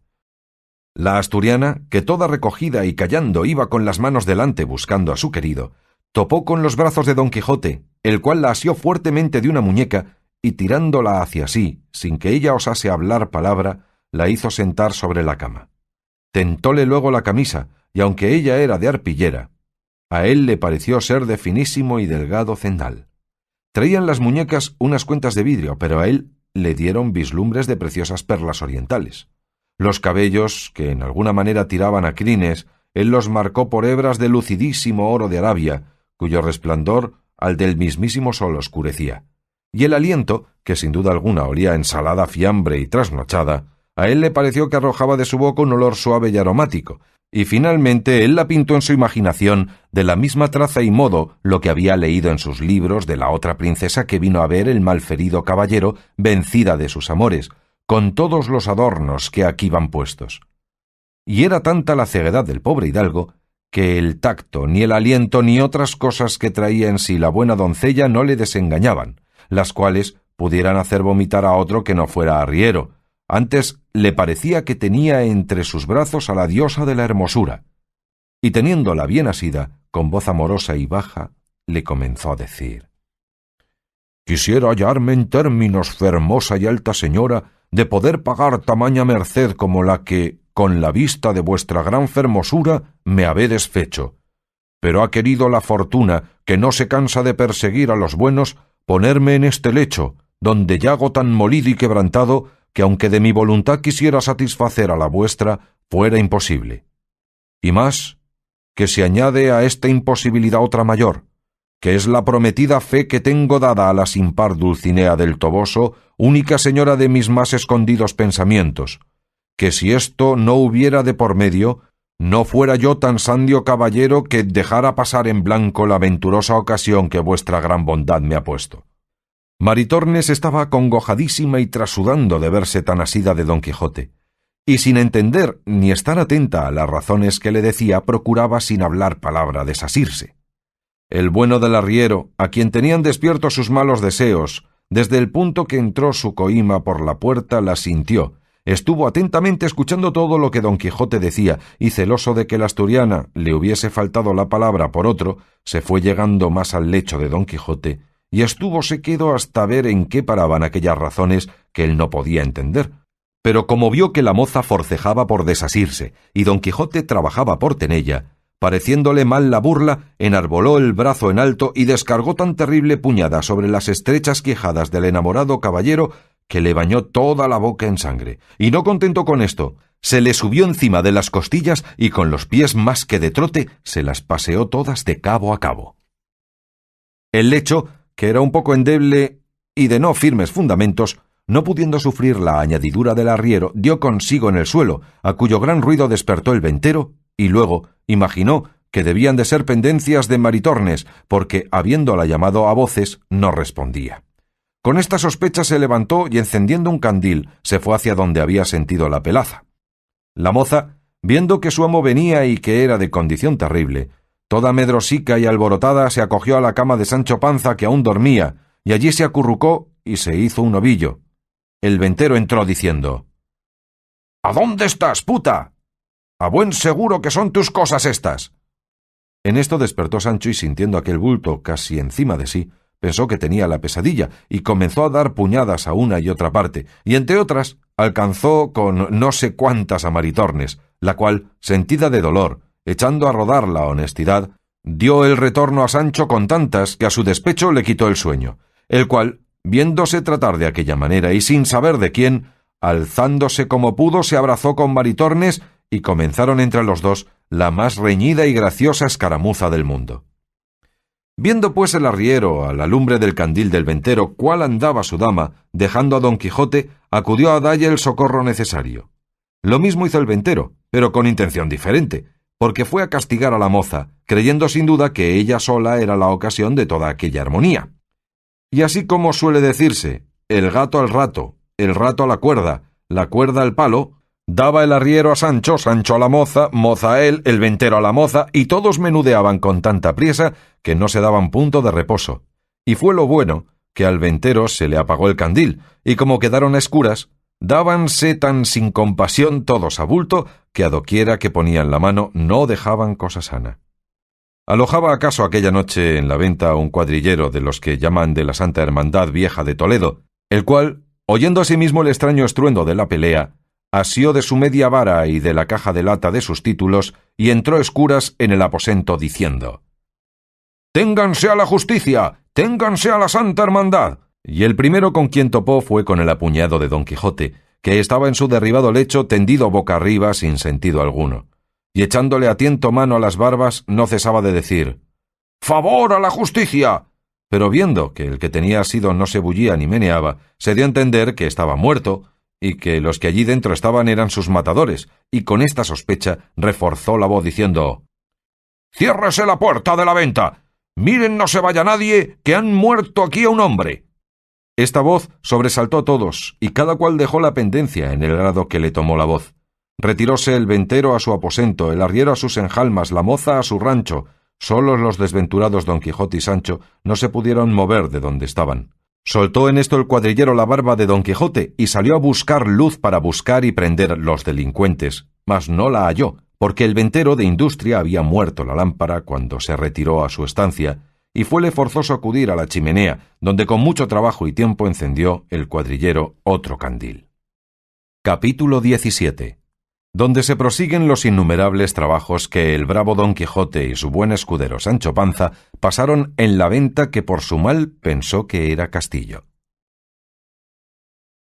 Había ya vuelto en este tiempo de su parasismo Don Quijote, y con el mismo tono de voz con que el día antes había llamado a su escudero cuando estaba tendido en el val de las estacas, le comenzó a llamar diciendo: «Sancho amigo, ¿duermes? ¿Duermes, amigo Sancho?» «¿Qué tengo de dormir pese a mí?», respondió Sancho lleno de pesadumbre y de despecho, «que no parece sino que todos los diablos han andado conmigo esta noche». «Puedeslo creer así sin duda», respondió Don Quijote, «porque o yo sé poco o este castillo es encantado, porque has de saber, mas esto que ahora quiero decirte hasme jurar que lo tendrás secreto hasta después de mi muerte». «Sí juro», respondió Sancho. «Dígolo», replicó Don Quijote, «porque soy enemigo de que se quite la honra a nadie». «Digo que sí juro», tornó a decir Sancho, «que lo callaré hasta después de los días de vuestra merced y plega a Dios que lo pueda descubrir mañana». «Tan malas obras te hago, Sancho», respondió Don Quijote, «que me querrías ver muerto con tanta brevedad». «No es por eso», respondió Sancho, «sino porque soy enemigo de guardar mucho las cosas, y no querría que se me pudriesen de guardadas». «Sea por lo que fuere», dijo Don Quijote, «que más fío de tu amor y de tu cortesía, y así has de saber que esta noche me ha sucedido una de las más extrañas aventuras que yo sabré encarecer, y por contártela en breve, sabrás que que a mí vino la hija del señor de este castillo, que es la más apuesta y fermosa doncella que en gran parte de la tierra se puede hallar. ¿Qué te podría decir del adorno de su persona? ¿Qué de su gallardo entendimiento? ¿Qué de otras cosas ocultas que por guardar la fe que debo a mi señora Dulcinea del Toboso dejaré pasar intactas y en silencio? Solo te quiero decir que envidioso el cielo de tanto bien como la ventura me había puesto en las manos, o quizá, y esto es lo más cierto, que como tengo dicho, es encantado este castillo, al tiempo que yo estaba con ella en dulcísimos y amorosísimos coloquios, sin que yo la viese ni supiese por dónde venía, vino una mano pegada a algún brazo de algún descomunal gigante y asentóme una puñada en las quijadas tal que las tengo todas bañadas en sangre, y después me molió de tal suerte que estoy peor que ayer cuando los arrieros, que por demasías de Rocinante nos hicieron el agravio que sabes, por donde conjeturo que el tesoro de la fermosura de esta doncella le debe de guardar algún encantado moro, y no debe de ser para mí». «Ni para mí tampoco», respondió Sancho, «porque más de 400 moros me han aporreado a mí, de manera que el molimiento de las estacas fue tortas y pan pintado. Pero dígame, señor, ¿cómo se llama esta buena y rara aventura, habiendo quedado de ella cual quedamos?» «Aún vuestra merced menos mal, pues tuvo en sus manos aquella incomparable fermosura que ha dicho, pero yo, ¿qué tuve sino los mayores porrazos que pienso recibir en toda mi vida? Desdichado de mí, de la madre que me parió, que ni soy caballero andante ni lo pienso ser jamás, y de todas las malandanzas me cabe la mayor parte». «Luego, ¿también estás tú aporreado?», respondió Don Quijote. «¿No le he dicho que sí, pesía de mi linaje?», dijo Sancho. «No tengas pena, amigo», dijo Don Quijote, «que yo haré ahora el bálsamo precioso con que sanaremos en un abrir y cerrar de ojos». Acabó en esto de encender el candil el cuadrillero, y entró a ver el que pensaba que era muerto. Así como le vio entrar Sancho, viéndole venir en camisa y con su paño de cabeza y candil en la mano, y con una muy mala cara, preguntó a su amo: Señor, si será este a dicha el moro encantado que nos vuelve a castigar si se dejó algo en el tintero. No puede ser el moro, respondió don Quijote, porque los encantados no se dejan ver de nadie. Si no se dejan ver, déjanse sentir, dijo Sancho, si no, díganlo a mis espaldas. También lo podrían decir las mías, respondió don Quijote, pero no es bastante indicio ese para creer que este que se ve sea el encantado moro. Llegó el cuadrillero, y como los halló hablando en tan sosegada conversación quedó suspenso. Bien es verdad que aún don Quijote se estaba boca arriba sin poderse menear de puro molido y emplastado. Llegóse a él el cuadrillero y díjole: «Pues ¿cómo va, buen hombre?» «Hablara yo más bien criado», respondió don Quijote, «si fuera que vos. ¿Úsase en esta tierra hablar de esa suerte a los caballeros andantes, majadero?» El cuadrillero, que se vio tratar tan mal de un hombre de tan mal parecer, no lo pudo sufrir, y alzando el candil con todo su aceite, dio a don Quijote con él en la cabeza, de suerte que le dejó muy bien descalabrado. Y como todo quedó a escuras, salióse luego, y Sancho Panza dijo: «Sin duda, señor, que este es el moro encantado, y debe de guardar el tesoro para otros, y para nosotros solo guarda las puñadas y los candilazos». «Así es», respondió don Quijote, «y no hay que hacer caso de estas cosas de encantamientos, ni hay para qué tomar cólera ni enojo con ellas, que como son invisibles y fantásticas, no hallaremos de quién vengarnos, aunque más lo procuremos. Levántate, Sancho, si puedes, y llama al alcaide de esta fortaleza, y procura que se me dé un poco de aceite, vino, sal y romero, para hacer el salutífero bálsamo, que en verdad que creo que lo he bien menester ahora, porque se me va mucha sangre de la herida que esta fantasma me ha dado». Levantóse Sancho con harto dolor de sus huesos, y fue a escuras donde estaba el ventero. Y encontrándose con el cuadrillero, que estaba escuchando en qué paraba su enemigo, le dijo: «Señor, quien quiera que seáis, hacednos merced y beneficio de darnos un poco de romero, aceite, sal y vino, que es menester para curar uno de los mejores caballeros andantes que hay en la tierra, el cual yace en aquella cama malferido por las manos del encantado moro que está en esta venta». Cuando el cuadrillero tal oyó, túvole por hombre falto de seso, y porque ya comenzaba a amanecer, abrió la puerta de la venta y llamando al ventero le dijo lo que aquel buen hombre quería. El ventero le proveyó de cuanto quiso, y Sancho se lo llevó a don Quijote, que estaba con las manos en la cabeza quejándose del dolor del candilazo, que no le había hecho más mal que levantarle 2 chichones algo crecidos, y lo que él pensaba que era sangre no era sino sudor que sudaba con la congoja de la pasada tormenta.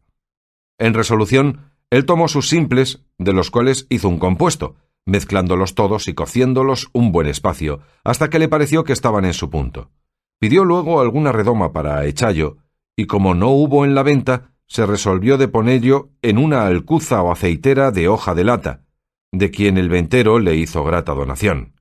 Y luego dijo sobre la alcuza más de 80 paternosters y otras tantas avemarías, salves y credos, y a cada palabra acompañaba una cruz, a modo de bendición. A todo lo cual se hallaron presentes Sancho, el ventero y cuadrillero, que ya el arriero sosegadamente andaba entendiendo en el beneficio de sus machos.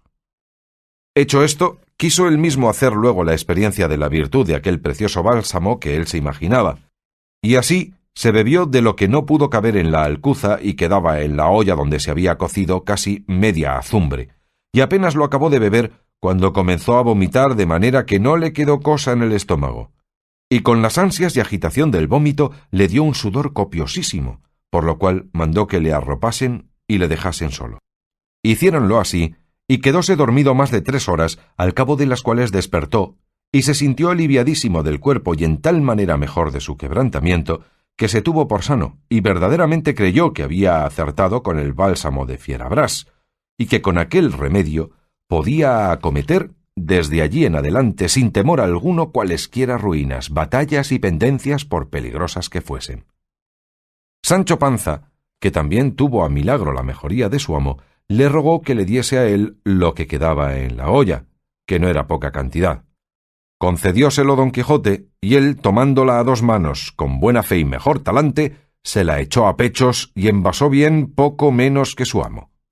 Es pues el caso que el estómago del pobre Sancho no debía de ser tan delicado como el de su amo, y así primero que vomitase le dieron tantas ansias y bascas, con tantos trasudores y desmayos, que él pensó bien y verdaderamente que era llegada su última hora. Y viéndose tan afligido y congojado, maldecía el bálsamo y al ladrón que se lo había dado. Viéndole así don Quijote le dijo: «Yo creo, Sancho, que todo este mal te viene de no ser armado caballero, porque tengo para mí que este licor no debe de aprovechar a los que no lo son». «Si eso sabía vuestra merced», replicó Sancho, «mal haya yo y toda mi parentela, ¿para qué consintió que lo gustase?»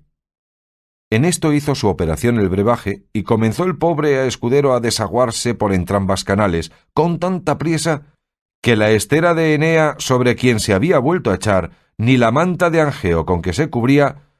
fueron más de provecho. Sudaba y trasudaba con tales parasismos y accidentes que no solamente él, sino todos pensaron que se le acababa la vida. Duróle esta borrasca y mala andanza casi 2 horas, al cabo de las cuales no quedó como su amo, sino tan molido y quebrantado que no se podía tener. Pero don Quijote, que como se ha dicho se sintió aliviado y sano, quiso partirse luego a buscar aventuras, pareciéndole que todo el tiempo que allí se tardaba era quitársele al mundo y a los en él menesterosos de su favor y amparo, y más con la seguridad y confianza que llevaba en su bálsamo.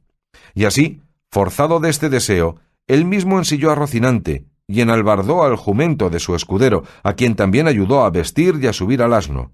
Púsose luego a caballo y, llegándose a un rincón de la venta, asió de un lanzón que allí estaba para que le sirviese de lanza. Estábanle mirando todos cuantos había en la venta, que pasaban de más de 20 personas.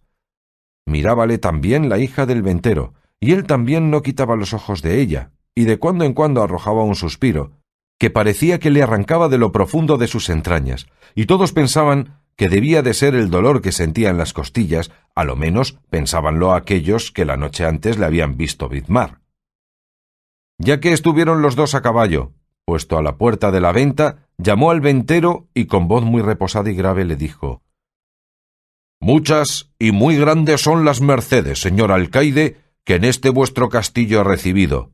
y quedo obligadísimo a agradeceroslas todos los días de mi vida.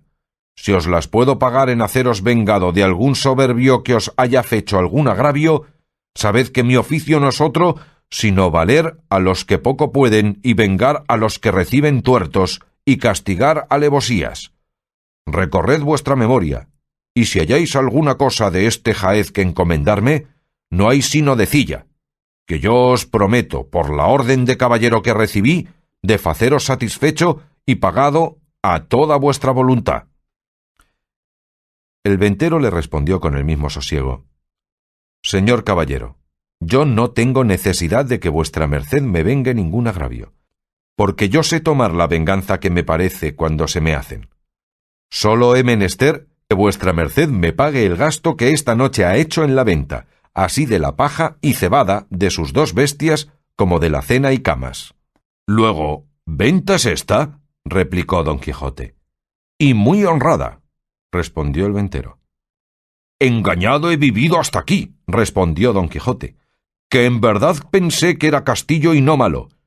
Pero pues es así que no es castillo sino venta, lo que se podrá hacer por ahora es que perdonéis por la paga, que yo no puedo contravenir la orden de los caballeros andantes, de los cuales sé cierto, sin que hasta ahora haya leído cosa en contrario, que jamás pagaron posada ni otra cosa en venta donde estuviesen, porque se les debe de fuero y de derecho cualquier buen acogimiento que se les hiciere en pago del insufrible trabajo que padecen buscando las aventuras de noche y de día, en invierno y en verano, a pie y a caballo, con sed y con hambre, con calor y con frío, sujetos a todas las inclemencias del cielo y a todos los incómodos de la tierra».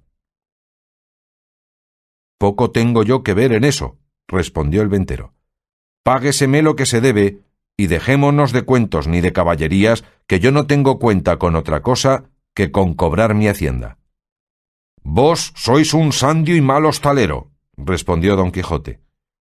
Y poniendo piernas a Rocinante y terciando su lanzón, se salió de la venta sin que nadie le detuviese, y él, sin mirar si le seguía a su escudero, se alongó un buen trecho. El ventero, que le vio ir y que no le pagaba, acudió a cobrar de Sancho Panza, el cual dijo que pues su señor no había querido pagar, que tampoco él pagaría, porque siendo el escudero de caballero andante como era, la misma regla y razón corría por él como por su amo en no pagar cosa alguna en los mesones y ventas.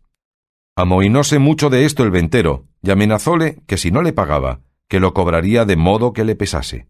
A lo cual Sancho respondió que por la ley de caballería que su amo había recibido, no pagaría un solo cornado, aunque le costase la vida, porque no había de perder por él la buena y antigua usanza de los caballeros andantes, ni se habían de quejar de él los escuderos de los tales que estaban por venir al mundo, reprochándole el quebrantamiento de tan justo fuero. Quiso la mala suerte del desdichado Sancho que entre la gente que estaba en la venta se hallasen 4 perailes de Segovia, 3 agujeros del Potro de Córdoba y 2 vecinos de la Eria de Sevilla, gente alegre, bien intencionada, maleante y juguetona, los cuales casi como instigados y movidos de un mismo espíritu, se llegaron a Sancho, y apeándole del asno, uno de ellos entró por la manta de la cama del huésped, y echándole en ella, alzaron los ojos y vieron que el techo era más bajo de lo que habían menester para su obra, y determinaron salirse al corral, que tenía por límite el cielo, y allí, puesto Sancho en mitad de la manta, comenzaron a levantarle en alto y a holgarse con él, como con perro por carnestolendas.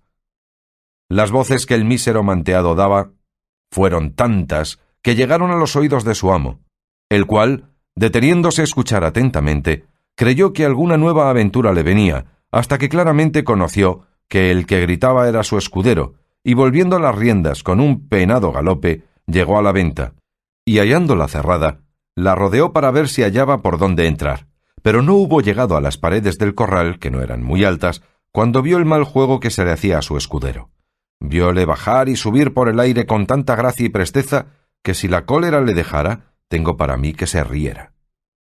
Probó a subir desde el caballo a las bardas, pero estaba tan molido y quebrantado que aun apearse no pudo. Y así, desde encima del caballo, comenzó a decir tantos denuestos y baldones a los que Sancho meneaban, que no es posible acertar a escribillos. Mas no por esto cesaban ellos de su risa y de su obra, ni el volador Sancho dejaba sus quejas mezcladas ya con amenazas, ya con ruegos, mas todo aprovechaba poco, ni aprovechó, hasta que de puro cansados le dejaron.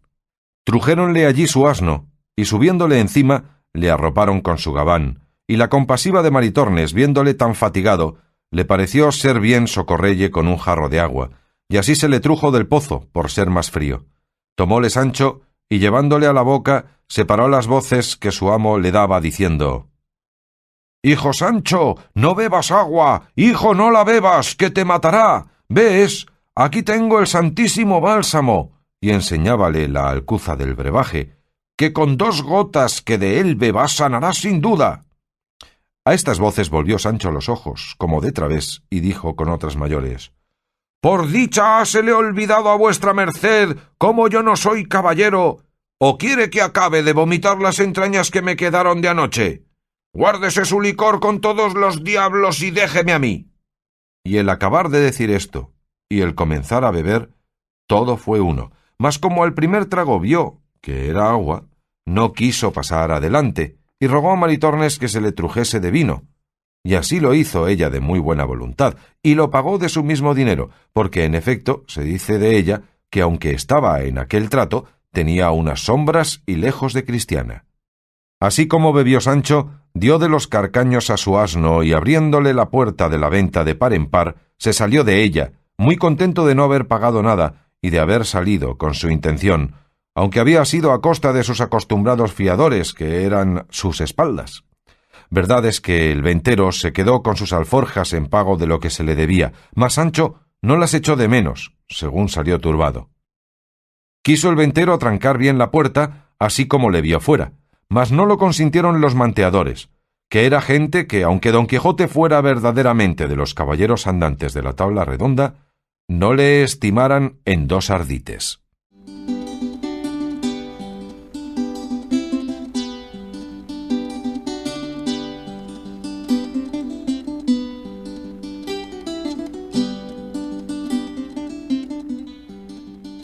Bien, llevamos 1 hora y 33 minutos con esta entrega del Quijote. Interesante, ¿verdad? 2 mensajes. Gracias por los numerosos correos que recibimos de apoyo desde Toledo. También saludos y gracias a los murcianos que nos siguen desde el canal Las Torres desde mi butaca. Para todos, nuestro agradecimiento. Y recuerden, todo por la cultura. Hasta el próximo domingo, que será el día 25 de octubre. Un abrazo.